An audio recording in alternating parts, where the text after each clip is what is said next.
এবার ঈদের দূরে কোনোটি ঘুরবার না যায় গেছিলাম আমাদের এলাকারই একটা জনপ্রিয় জায়গা। ঈদের দিন মানে মাঠের নামাজ পড়ে চ্যাংরা প্যাংরা করে মাথার ঘুরপাক খায় কে কোনটি দলবল নিয়ে ঘুরবার যাবি। প্রতি বছর ঈদের দিনে আমাদের এলাকার একটা জায়গা ছোটখাটো মেলা হয়, তাই সেটিই যাচ্ছি। সবাই হুন্ডা লিয়ে বের হলো, এই চ্যাংরাটা তেল ছাড়া গাড়ি মানে ঘোড়া লিয়ে বের হচ্ছে। ভাবা যায় কি ইউনিক আইডিয়া। আমরা এখন মেলা চলে যাচ্ছি, কিন্তু আমার বন্ধু কাওয়াসাকি লিয়ে খালি পিছ পড়ে।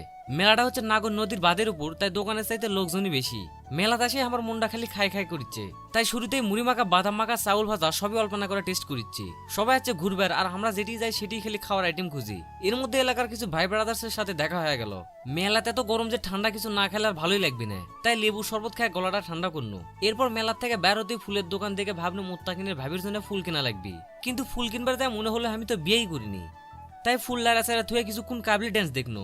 এত এত কথা করছে কিন্তু মেলার লোকেশন করার কথা মনেই নাই। এটা হলো তালোরা বাজারের পূর্ব দিক 5 পীর রোডের ব্রিজের উত্তর দিকে। এখন যেমন সেই ভাইরাল ব্রিজের ফটো